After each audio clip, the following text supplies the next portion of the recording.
What up, what up, what up? Welcome back to another episode of the LeVar Walker Daily Show podcast. I am here today. I needed to jump on here, and as you guys know, I jump on here primarily Monday through Friday at varying times, and I also I play these lives as reruns in case anybody missed any of them. I jumped on here today because it's very, very important to me, and I need to talk about something that really speaks to my heart. If you don't know who I am, I'm a comedian. I'm also I was a pharmacist. I'm still an active license, but I practiced pharmacy for 20 years and did comedy simultaneously. I've had the pleasure of performing on BET's Comic View, Shaq All-Star Comedy Jam, Last Comic Standing. I started comedy at the old Uptown Comedy Corner, where it was a very, very, very rough, man. A lot of people getting booed. It was rough, but I'm thankful because I sharpened my teeth there. And when I would meet the older comics and the OGs, the Tyler Craigs, the Earthquakes, the Jamie Foxxes, everybody that I met, these people were giants to me. And it's really it's kind of sad that now with this club Shay Shay, what we know as black comedy is becoming some type of mudslinging competition. Everybody is fighting everybody, and it's not everybody. It's primarily, we've seen the Monique and the Cat Williams interview, and it's just causing beef and confusion and mass chaos throughout the comedy community, specifically black comedians. And my thing is this: Joe Rogan just signed a $230 million deal with Spotify to go along with his previous deal of 100 million. This is a white comedian. Joe is good, but he's not as good as these black comedians that I've mentioned. And we could, you could bring race into this, but podcasting 10 or 15 years ago was not a thing. Nobody cared, the media didn't care, and podcasts grew through relative obscurity. And now these podcasts have primarily become mainstream. Basically, what I'm trying to say is it saddens me to watch us tear each other down on a black platform. You know, I was thinking that Vlad TV was bad, but now this is just it's ridiculous. And what has happened now with the Club Shay Shay brand, and this is no shout out. This is no, I'm not trying to, I got love for Shannon Sharp. This is nothing against him or anything. But what has happened since the Cat Williams interview has gone so viral. And what the algorithm does is it wants to show you more of what you like. So with the 50 million views from the Cat Williams interview garnering probably $1 million in a day from ad revenue, people want to go back and they want to see more of the same. So now, to me, Club Shay Shay has become a relative mud pit where blacks come on and they have these Mandingo warrior fights. And not all the black comics, it's just two, Monique and Cat Williams. And I understand they might have these gripes or whatever. But the question I would like to ask each one of them is, did you not do nothing? Is the whole world picking on you? Because this is the thing. It's about accountability, right? It's about pointing the finger at your goddamn self. That's empowering. You see what I'm saying? We can't go into life and point fingers consistently. And I am not trying to necessarily take either side. I'm looking at this quite objectively. I've been done wrong in the business, right? You know what I'm saying? But you have to play chess and not checkers. It doesn't work. You have to be strategic. You have to reinvest in yourself. You have to pull your own shit out of the mud, and you have to do for you. right? So I watched this interview and I looked at it a little bit yesterday because it was giving me a headache. But I was driving in my car, picking up my child, and I was listening to the interview. And the question I have for our sweet sister Monique is what is the goal? What is it that you want? That's what I want to know. That's the only real question that I have. Now I've worked, I was on the Monique show. That was the first late night talk show. And all due deference, I appreciate that. I'm very thankful for that opportunity. But when I'm listening to the interview and she goes in on Kevin Hart, who gave her money just out of the kindness of his heart. And then she goes on to talk about him not contacting her and management stepping in and look, I get it. That wasn't real or whatever, but Hollywood is not real. That Martin episode of Vernell Hill, that's some real shit. Whoever goes to LA, black or white, people gonna say, man, when you get to town, give me a call. Give me a call. And people are going to leave their small cities or wherever they're from, and they're going to go to LA, especially if they're comedians or actors, whoever, and they're going to call those people in Hollywood. And guess what's going to happen? They're not going to pick up the phone. That should be an expectation. Whenever anyone does something kind for me in this business, I'm very thankful, appreciative, and I'm also shocked because my expectation of everybody in this business is that if I were drowning in quicksand, my expectation of people in this business would be for them to put their foot on the top of my head. Now, if they do different, I'm surprised. But as they're putting their foot on the top of my head and I'm going down beneath the sand, I'm not mad. What also troubles me in all of this is that they're calling out, everyone is talking about black, black, black. The white man right now, as I'm seeing, y'all are sitting down on a black platform owned by Shannon Sharp, who announces he's the sole proprietor of Club Shay Shay. You're sitting down on a black platform with a black man and you're attacking other black people. Now comes the point of accountability and pointing finger at self. And I just want to know, what does she want? It's exhausting. You can't go places and destroy people and tear them down and expect for them to work with you. It just doesn't work like that. It doesn't work like that. That's not how life works. What I'm seeing on this show, I'm seeing our brother Cat and our sister Monique. What I'm seeing them doing, I see them winning short battles and losing long-term wars. I see them making these horrible beds for themselves. It's one thing to make a bed for yourself. If I'm gonna make a bed for myself, I'm gonna lay in that bed and I'm gonna get my sleep. I'm not gonna lay in the bed and complain about the bed that I made. And this is real. Okay, this business is a business that requires a lot of patience, a lot of passion, a lot of time, a lot of rejection, and you work your way up to a plateau. To watch millionaire black people sit and argue and complain, not even about the white man, but about other black people on a big public ass platform owned by the whites, such as Fox Media, because he might own Club Shay Shay, but Fox Media definitely has a piece of that. It's sickening. It's sickening. It's sickening, and it's troubling for me. I don't understand it. And you're talking to a guy. I'm trying to go into markets and just sell a couple of hundred tickets. That's it. I'm nowhere near the top of the mountain. I'm not on any plateau. And if anyone should be complaining, it should definitely be me based on where I'm at in my career. I should be on this bitch crying every night. Every night.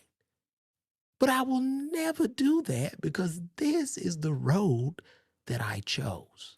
This is what I'm going to do. I'm not going to cry. This is what I chose. And I love it. I love the journey, the ups, the downs, the applause, the boos, the bombs. I love it in totality. And when I see, and what also is troubling to me, because I come from a working background, I believe that Kat, Monique, and Taraji P. Henson all need for 2 years to go be managers in either the Dollar Tree, CVS, or go work at a hospital in a nursing ward for 2 or 3 years. And for any of you to come on here and say I'm taking sides and I'm doing this and that, where do you work? Ask yourself that. Ask yourself, you're trying to keep a roof over your family's head. Ask yourself how sometimes you have to make necessary adjustments in order to continue your employment before you come on here ridiculing me and calling me some type of industry plan or I'm taking sides. Ask yourself that before you get on to me. Now, it is troubling. Monique is talking about shit that happened 10 or 15 years ago. You talking about Precious. All they asked her to do for Precious was basically go to a movie premiere. Precious had a very small budget. They asked her to go to the premiere. She said no. And they're like, well, we trying to push it. We trying to do this. And these were black people that got behind her. This was Oprah. This was Lee Daniels who got behind her and pushed her to get the Oscar. And now it's all their fault. They have wronged everybody. See, when I'm talking to a person and they got a problem with everybody and they ain't done nothing, then I have to raise an eyebrow. Because all these people she's talking about are flourishing. They not even thinking about it. So what is happening? What is happening? If we're going to become a culture of fucking victimhood, if we're going to become a culture of victim Olympics, because this is what's solidifying it. This is just solidifying nothing more than victim Olympics and gold medals and victimhood. I'm not saying that what happened to a person wasn't right or was right or wrong. But what I'm saying is more empowering to take these issues into your hands. And once you take them into your hands, then you can make necessary adjustments and take control and have that power. But if we continue to create a narrative of where we're going to point that finger and it's never your fault, that's an issue. I got shorted out some money one time from a promoter because I didn't get the deposit. And I'm out there. It was a show in Mississippi. This was in 2007. Gucci Mane was on this show. All right. And the brother called me weeks before. It was a small amount of money. I said, look, man, just give me the money when I get there. I didn't take my deposit, number one. We get down there to the show. It's in the convention center in Mississippi. He had Gucci Mane booked. It was more people on Gucci Mane and Gucci Mane's tour bus than was in that arena. And Gucci Mane was about to tear this boy up. His parents had to come out there and put their house up to pay him. The smartest thing I did in the situation was when the promoters tried to drive me down there, I drove myself. So I just got in my truck and drove off. And I counted that as an L, but I said to myself, I'm going to take power and control of this situation. And I said to myself that that'll never happen to me again. And since 2007, it's never happened to me again. Because if you don't have a deposit, if I don't collect it, I'm not coming. If you don't have that back end 30 minutes before I go on stage, I'm leaving. I learned, I took control. Was I done wrong? Yeah, but I took control of that situation. So I'm saying to say, when does it stop? Do we continuously complain or do we take power? One of the other issues, Cat Williams and Monique are millionaires. They can pool their resources together. They can start their own production companies. They can shoot. They can get writers. They can get whatever they want. They could do their own movie. Put your own money up.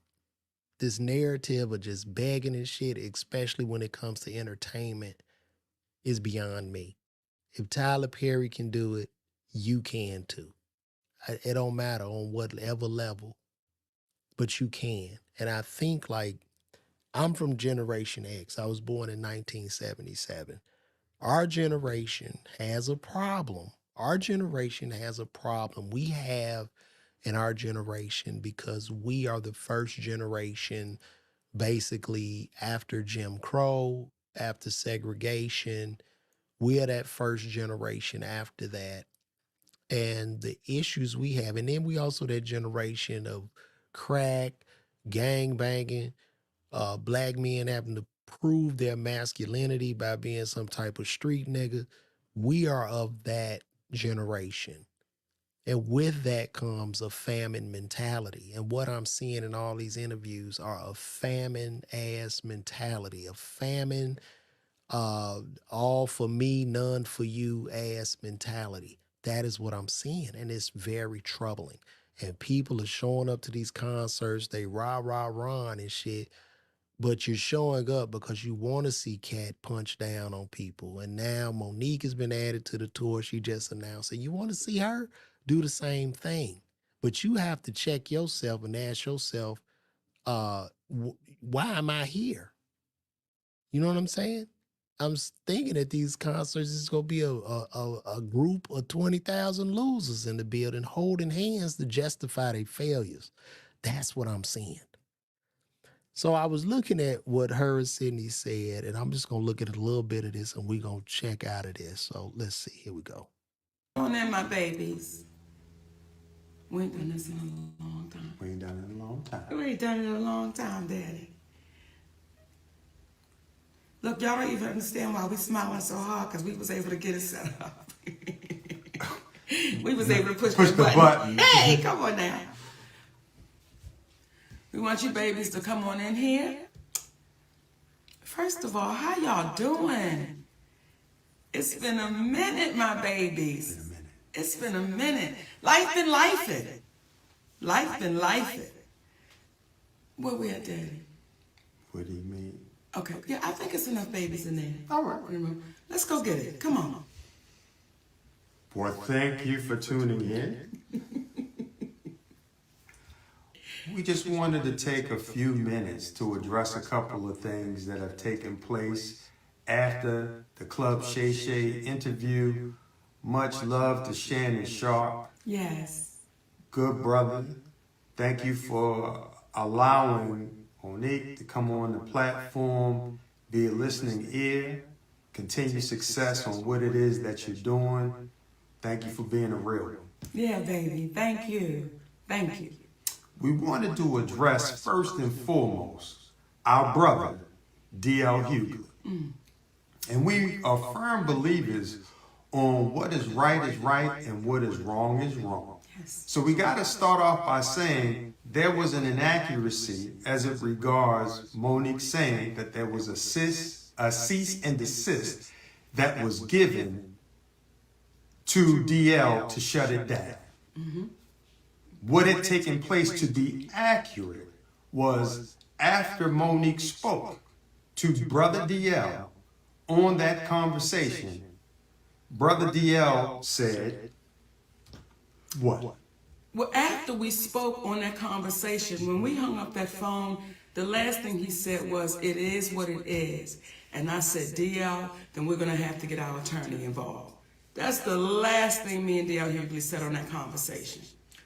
And after having that conversation with Monique, we went and got our attorney involved, Attorney Anderson. At the time, there were some emails that were transferred back and forth between his side and our side, and it escalated to a point when we had our attorney on the email, whereby then finally DL said that he would scratch the interview. Yes. So it was inaccurate that a cease and desist had to be given. However, that was the next step, and that's what Monique remembered, because when I discussed it with her, we said that would be the next step. But to DL's credit, at that moment, When it had escalated, that's when he decided to shut it down. However, that is a bit different from how it seemed to have been communicated, whereby on the phone they were having a conversation and it was kumbaya. Though he never used those words, kumbaya, it did not end with her being under the impression that this was going to be resolved and shut down. So we wanted to make that clear out of love and respect for Brother DL. And despite all the commentary that he gave, with all the crunches she be doing, the captain's in the front. I do. And I do. tell her. I'm a sneak snacker, baby. And she doesn't sneak when she snacks. Okay. Hey. But nonetheless, we wanted to be clear because at the end of the day, we black folks in this world of entertainment. And now here we go. Here we go with the black shit. Yeah, we all know we black. We all know we black. And you went on the show with DL. Ain't got nothing to do with that shit. And you went on there and tore him down. Now we going with the black thing. It's like, let's reel them back in. Let's reel them in. Let's get them on our side. Because we are angels. We don't do anything wrong. Me and you. Right, baby? That's right, Daddy. We are angels and we don't cause trouble. Everybody's picking on us. Insane. there was a level of harshness in his return that seemed a little bit exaggerated for the moment. And we wanted to make it clear, and I think Monique can do it best when she speaks in reference to what she meant while talking about DL in the past. You know, when I watched DL say, she went after my wife, she went after my daughters, I want to really be clear who I went after so that there's no confusion here. When I was on stage, when I'm on stage and we are performers, we are performing to the audience in front of us. When I was on that stage and I said it must be hard to perform oral sex. But differently. Okay, on a coward. That had nothing to do with Mrs. Hughley. That insult. So it must be hard to perform oral sex on a married man, but it has nothing to do with his wife. It must be hard, but it has nothing to do with his wife. Do you see the lack of accountability here? Am I tripping? Please, in the comments, tell me if I'm wrong or if I'm tripping. Huh? Maybe I have a screw up. Maybe it's something going on with me, right? And I'm going to tell you now, I'm doing this because this is just something that I was impassioned about and enraged about. I don't want nothing from none of these people. I'm not trying to be no opening act. I'm good. I'm getting my shit out of the mud. So I want to be clear and specific with that point. I digress. Was directed straight to you, DL. That had nothing to do with your wife. That was straight to you. So it felt like you were trying to pass it. So it had nothing to do with the wife. It must be hard to have oral sex with a coward. Who are you talking to? How would it have nothing to do with him? He's not having oral sex with himself. You see what I'm saying? This is what I'm talking about. Off as if I was going after your wife. When it comes to your daughter, to the baby that you did a post about, you did an interview about, I didn't do that interview. I simply reposted what you said. So when you say, Monique, you went after my daughter, that's untrue, DL. I posted what you said. And then when you said when you were really going for it with your shades on, and you said, Monique said, I stood by and watched my daughter be raped. D.L. Hughley, that's your conscience talking to you, brother. I never said that. I never said that. And I want to be a little clear about something else. Never would I try to do anything to harm any of your babies, because we got babies too. So never would I try to do anything to harm your children. However, what I was saying to your daughter and to the other daughters out there, I know what it's like for your daddy to know you've been touched and he not protect you, because my daddy did the same thing. Did you hear that? I know what it's like for your daddy to touch you and not protect you. So you just you just said it here. He said that you said that he allowed his daughter to be touched or molested, and you're now saying what you said. Make all of this make sense to me. I am a Virgo. I'm a very analytical person, and this is driving me nuts. All right? It's driving me nuts. It don't even make sense. You told his daughter, I know what it's like to be touched or sexually assaulted, and for your father not to do nothing. This is what you said. Am I tripping? Please let me know in the comments, man. It's crazy. That's what that whole point was. But I was showing why I would call you a coward, brother. I don't think it's brave that you didn't protect your baby. So when I said what I was saying, let me be clear to you, D.L. Hughley, it had nothing to do in reference to your family. Everything this woman has just said had absolutely everything to do with his family. She's talking about his daughter, his wife. This is absolutely everything to do with his family. Am I tripping? Am I tripping? It has everything to do with his family. How does she not see this? How does her and daddy not see what the hell is going on? And you know that. Now, when you were speaking and you were going off and you said,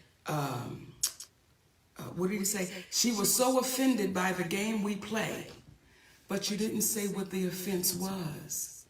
And that's the part for me that is disheartening, that you continue to try to trick and smoke and mirror our people. If you're going to say it all the way through. When you say what in the fuck does our people have to do with two comedians sitting on a radio show? I am a comedian.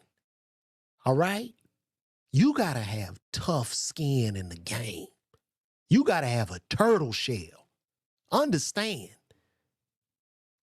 What she's saying is no difference than what Wanda Smith was saying when Cat Williams roasted her ass. You got to sit in that hot oven and you got to take your shit and dish that shit back out. That's called being a comedian. That's what that is. What are we talking about here? What are we talking about? Y'all go, look, you want to see some roasting? Go watch me roast on All Deaf Digital when I had to roast my brother Big Horn with the eye. Big Horn went in on my wife, my kids, everything. Go watch that video and watch how cool and calm I was, because I understand I'm a comedian. This whole thing of lack of self-accountability, pointing fingers at everybody but you, it enrages me. It enrages me. It's insane. It's insane. Family is sacred. You are absolutely right, baby. You're right. But when you say would my husband rather, and you co-sign your team of people doing that, well, isn't my husband sacred? So you gotta be careful in your words, because the very words you use, DL, they're gonna come back, and they're coming back to bite you, baby. And what I also said on Club Shay Shay, when I looked in that camera, I said, DL, I love you, brother. And I don't know if you didn't hear that part, but we really do. We love you, brother. And if ever, I mean, let's keep it real. When the last time Monique been funny? When the last time Monique done said something to make you burst out laughing? Boy, get out of here. Get out. Out. When was the last time? When was the last time she just opened her mouth? You like, that's crazy. When? When? Every time. Hi, my sweet babies. I just want to tell y'all, sugar. I need to talk to y'all, sugar, to tell y'all how I've been wronged. Roasting as a comedian is a motherfucker. All right? You got to be able to sit in them waters. We know how this goes. We know how this goes. You lose the cool, you lose. And matter of fact, in that radio interview, DL wasn't even there. He wasn't even at the station. They had to call this man on the phone, and they playing Would You Rather. You can't, the gift of a comedian is to be able to take some shit and turn it around and make it funny. That's the whole thing about being a comedian. Listen, man. you get courageous enough to want to have a conversation, we're always open to it, because doing that, it shows how our community can get better. When you're wrong, This shit has nothing to fucking do with the black community. I am so sick of this shit. This rally cry, because you got your ass roasted or over some comedian shit, has nothing to do with the black community. Going on big ass platforms and tearing other black people down in public has everything to do with the community. But this little ass beef y'all got has nothing to do with the community. And it is troubling and sickening that they're continuously trying to rope y'all in. And they roping y'all in so you'll go buy them goddamn tickets. That's it. That's it. we had said to you, hey, brother, we apologize on that one. Yeah, incorrect on the cease and desist. And I want to add one more thing. When you spoke in reference to your daughter being a reason why Monique stopped speaking about it, what you don't even understand, out of love for you, See, you can have a problem with your brother, but you're not going to take it out on the kids. And we respected the fact that she tried to defend you, but we got 3 big ass sons. That if we were to think about it in the same way that she thought about it, what would that be? But out of love for you, we're not going to go after your child trying to protect the father that she loves. But one could argue. You did go after his child, Monique. You went after the child when you said you had been touched and your father didn't stick up for you. You basically called the man a coward to his daughter, bro. And you even talking about the child being touched or molested. What the fuck are we missing here? What are we missing? I just don't understand why people don't see this. Based upon what you said about yourself, had you exhibited the same type of love and protection for your other daughter that your other daughter tried to exhibit towards you, there never would have been the commentary that you made about yourself. And I liken it to Brother Corey Holcomb, who I don't know, but I got a lot of respect for him because I heard him say something in an interview.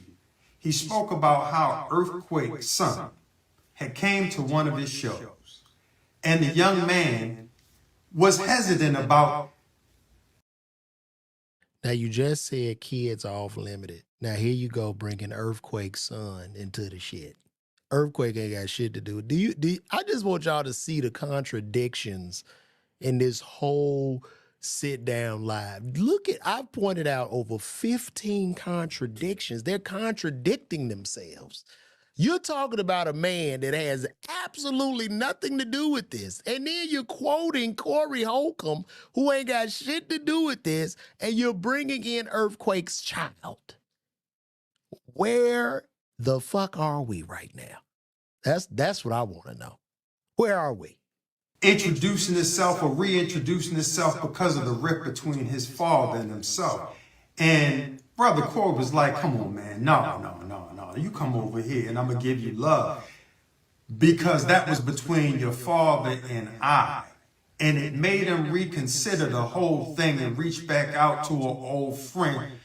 In my humble opinion, that's what real men do. We come from the old school. We not going to have no problem with your children because we love them and we love you and we want y'all to win. Not at the expense of the community, though, being demeaned in order to get followers. But from the standpoint of if we come together, we're going to win just by default. So at the end of the day, when you get to talking about how Monique is not loved and this and the other, that's your perception. But what I'll say is it is due to the love that we have that we're able to love those that say things that could be construed as hurtful, but we understand that the old saying of hurt people. So we don't take what you say personally, brother. And again, it's nothing but love. In addition to the fact, I'm Q-Sci-Fi. Just like you, except I've been in about 29 going on 30 years. I'm not going to argue with you, frat. Ain't nothing but love. So we wanted to extend that to you and let you know what it is. And again, if you ever want to speak, let's have a real conversation. But people needed to know where the confrontation on stage began, and it was from that day. It was from that day. And once you own that day, DL, guess what, baby? We'll be good. Now, talking about we're gonna be good. Talking about we gonna be good and talking about taking ownership. I want to talk to my babies at the Breakfast Club. The Breakfast Club. I want to talk to my babies at the Breakfast Club. Listen, oftentimes people don't know what a genuine apology will do. They don't even understand. It allows us to say, we accept that apology and we move forward because today, y'all own that. Today, Charlemagne, today, Envy, y'all own that. And I want to speak to my baby, Just Hilarious. Come on. I want to speak to your little sister. And let me speak to DJ and Leonard first. Okay, because I can't I'm not going to do the nicknames. She's a beautiful asset sitting in that seat. Mm-hmm. And she's going to bring something very special to that show. And I know the community is agreeing with what I'm saying right now, because what that sister did when she sat in that seat, she was able to get y'all to see something and understand something that nobody could get you to see for years. For years. And just that baby sitting there with nothing but honesty. And said, no, we got to deal with this, y'all. We got to deal with this, y'all. You don't understand what that baby's bringing to that show. Because what she's not going to be bringing is, let's knock down, drag them out. Right is right and wrong is wrong. And because you babies owned it and you apologize. We love you. And we loved you then. I don't even know what did the Breakfast Club do? Could somebody update me on what the Breakfast Club did? I don't even know what did the Breakfast Club do to Monique? I need to know, because I guess everybody needs to bow down and get on their knees and apologize to her, because Monique is an angel and she's done nothing wrong. And she sells tickets and she generates billions of dollars for the industry. And people are only trying to wrong her and daddy. And that is the problem.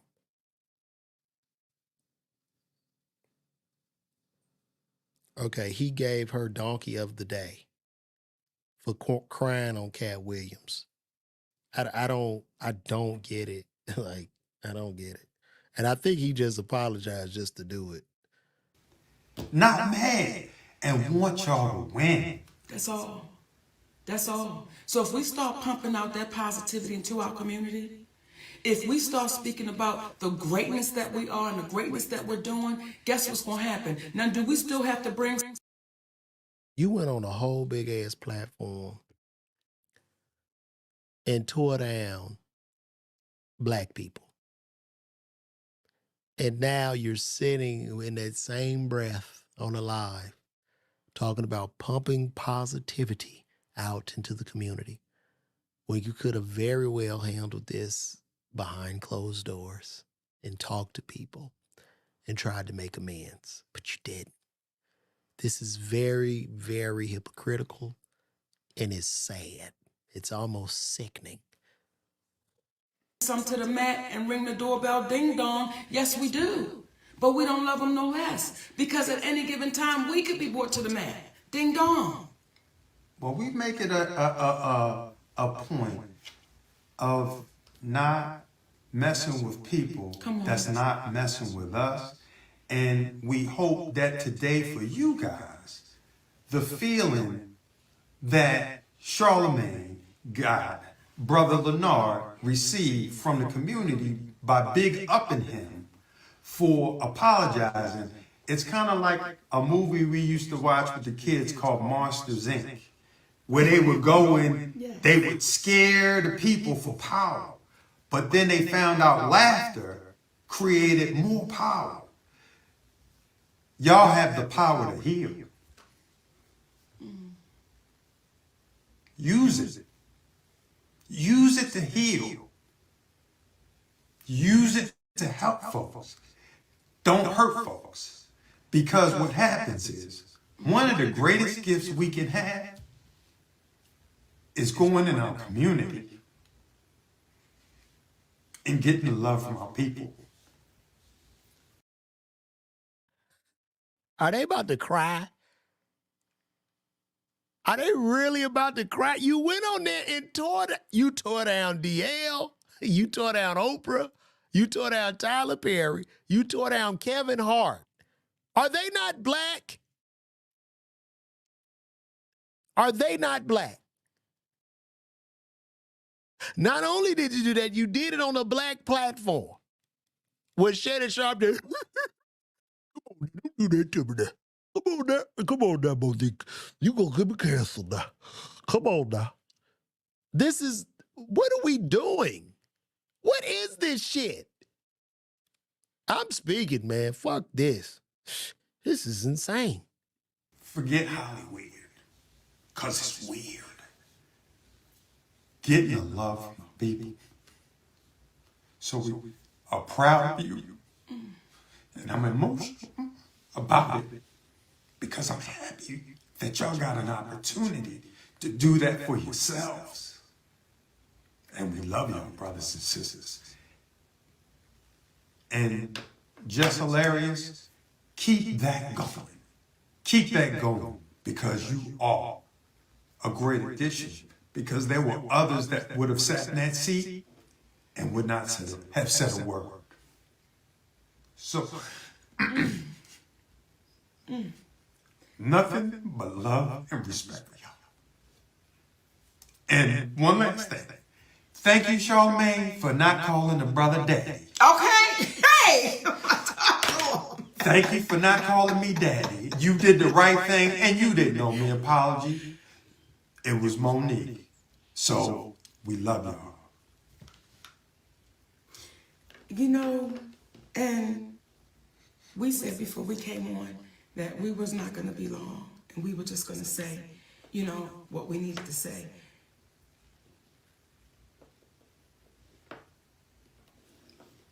But I want to say to our community, don't give up on us.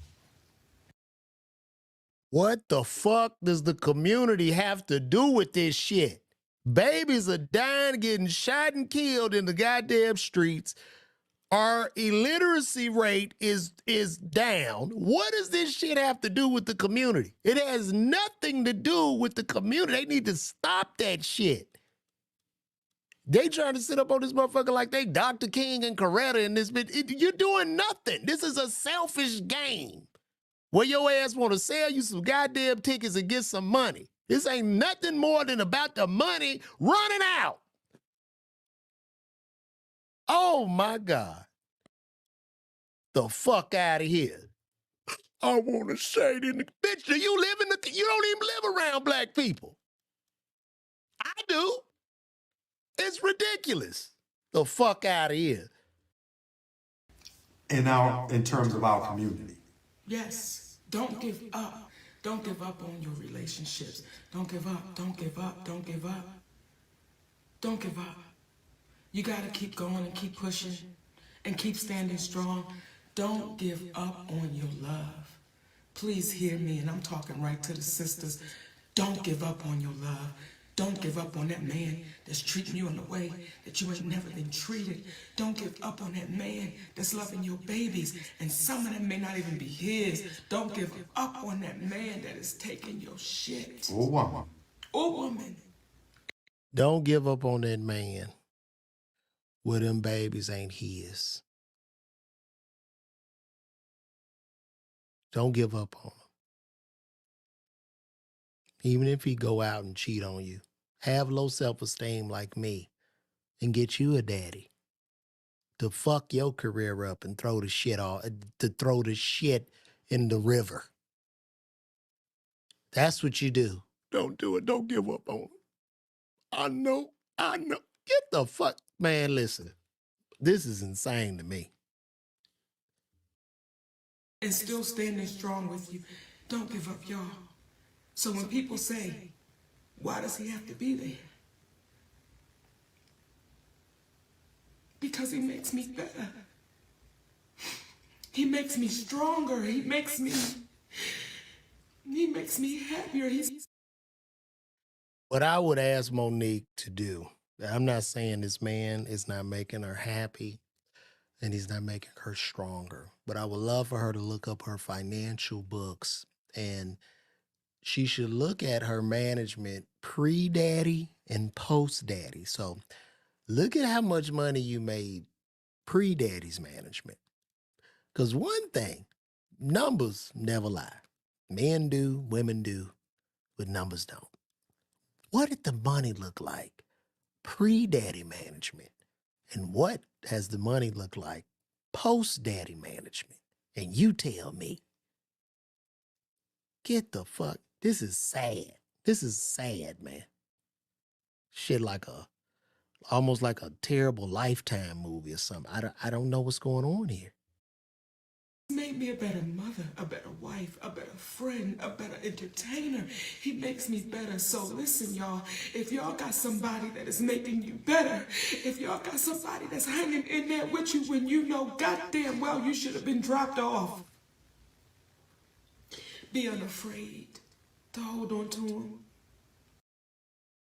Has he really made her better? It seemed like the career has done a death spiral. That's a fact. It seemed like the career has crashed. I'm a married man.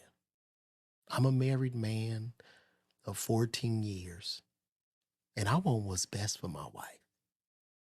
My wife is an entertainment, me being the man.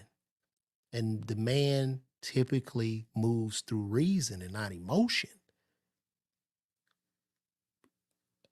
But Daddy, they want me to go on the Precious tour, Daddy. And they don't want to pay, but they doing a private jet, Daddy. With hotel. Let's go. The fuck? Let's go. Let's avoid this issue. Let's go. Let's increase the money, not fuck it off because of feelings and emotion. Because we can build on this. I would have to question that shit. Like, what is this? And if you really want me to put my Virgo shit into it, what I see and how I feel is that this man, for whatever reason, needs this woman to be dependent upon him. And it feels to me, and this is 100% true, this is how I feel. I don't know. I could be dead wrong. But it feels as if he has to send her off. Because if she starts to ascend, he probably feels as if mama don't need daddy. So I'm just going to let you get up a little bit. Then I'm going to put a battery in your back to self-destruct. And then it's just me and you against the world, baby. And I'm going to put that battery of no accountability in your back. And you just got daddy. Because I don't want you going too far. That's what the fuck I see. And I know he a Q nigga. I'm a noob. The fuck? That's what I see. So. Be unafraid. Is it challenging to grow up? It's challenging. It is, especially when we've been taught some shit all of our lives and we've seen it. It can be challenging. That is why, D.L. Hughley, I have no hate in my heart for you, brother. When I see you walking through the airport with a support dog, I'm not making fun of you. I'm just saying, brother, if you have to have this. Why you going after the people like you do? Why? It ain't necessary. He didn't even say nothing. Y'all came at him. You sat up on the interview and talked about him. He was nowhere around. Oh, my God. This is insane. This is insane. As a pharmacist, I think this couple needs to be on Seroquel or maybe Trazodone. I'm sensing that their serotonin levels are depleted. There's something missing. I don't know if there's personality issues or what, but this is not good. Be funny with all of that.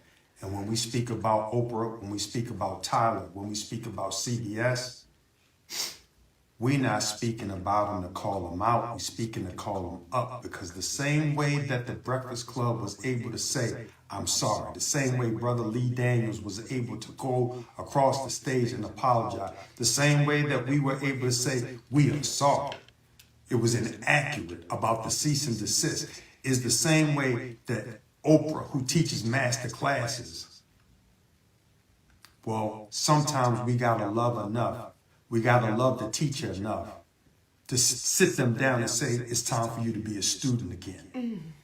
Tyler Perry, it's like, brother, the world heard you on audio saying you were wrong. You cost our family tens of millions of dollars. We don't hate you. We love you because you were trying to do the right thing. But as Gayle King said when she did that interview, you cost your family tens of millions of dollars. All you had to do was go to the fucking premiere. That's it. That's it. That's all. Get your ass on the flight. Go to the goddamn premiere. Right? That's it. That's it. Don't make a bed and don't want to lay in it.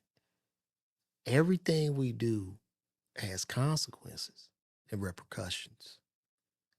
Everything. Everything. And you got to be able to deal with those consequences and repercussions. Nothing in life is fair.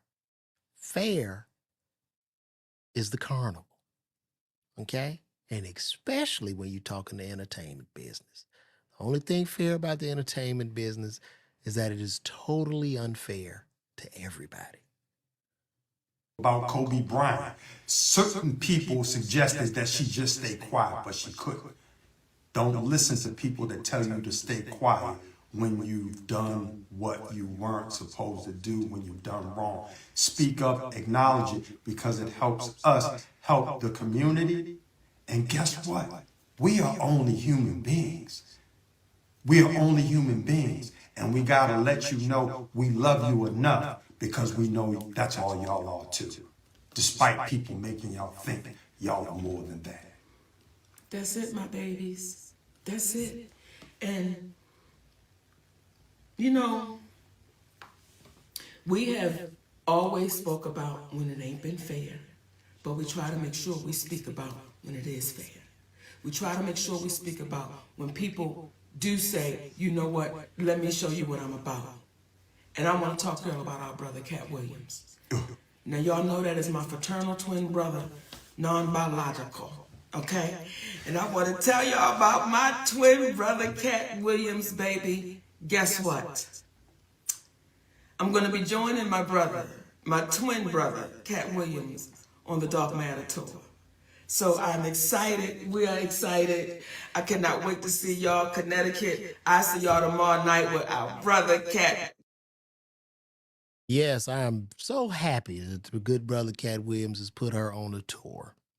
And that goes back to her getting into the initial fight of DL about who was the headliner on her own show. I should have been the headliner. That was in my contract. Now, you go from headlining to being a goddamn opening act with an Oscar. And daddy sits there who's supposed to be your management and laughs.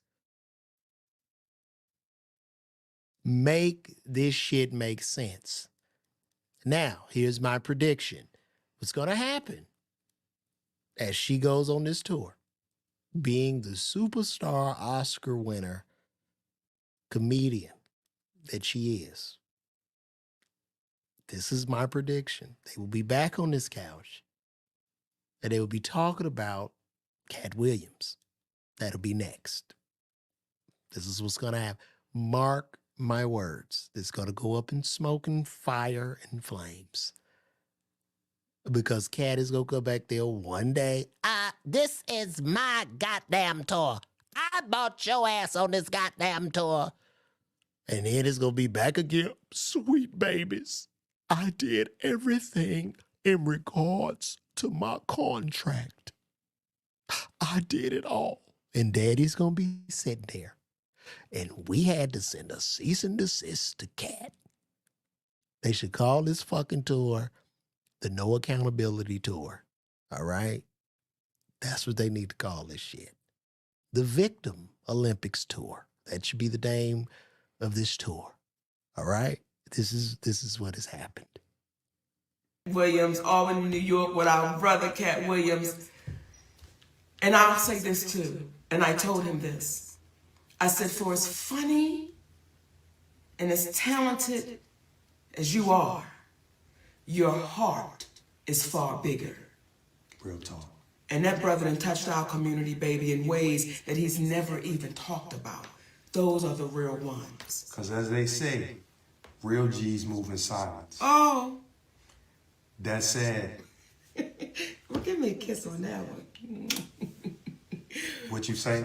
My love name, y'all. Oh, I was going to say my name is Monique. Did you tell me they know who you are? I did, Daddy. Okay. Shit, I forgot. We love. This nigga is the worst manager in the world. You got an Oscar winner, queen of comedy, going to open for a nigga. And this is your manager. And this is real love. Ha! Ha! Ha! Ha! That's the joke. Shit, that was the biggest punchline of this shit.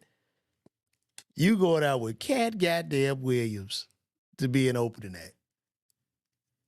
And you gonna be on there holler, baby, yes, baby, yes, yes, sugars, oh, yes. For the first 20 minutes, that they gonna wait for that comedy, just like we did on that goddamn Netflix special that wasn't shit. I would tell Tyler Perry, Oprah, all of them, look, just apologize to her. Don't fuck with her no more. Just see what happens. Give her what she wants. Because this shit is not, it's fucking, it's going to continuously go down the road. Self-accountability is key, guys. You know, I started my journey. I have to self-correct and self-check often. But the last thing I want to do is be pointing fingers and losing my own powers. It's just not, this shit is going to go up. They need to do, Look, Bravo need to go do a reality show about this goddamn tour because this shit is going to go up in smoke and flames. Listen, man, I will be live at the Arlington Draft House in Virginia, man, March 1st to the 3rd. Make sure you guys go get those tickets. Also, I will be at the Stardome in Birmingham, Alabama, March 29th. I'm a lot funnier in person. I just be talking shit on here.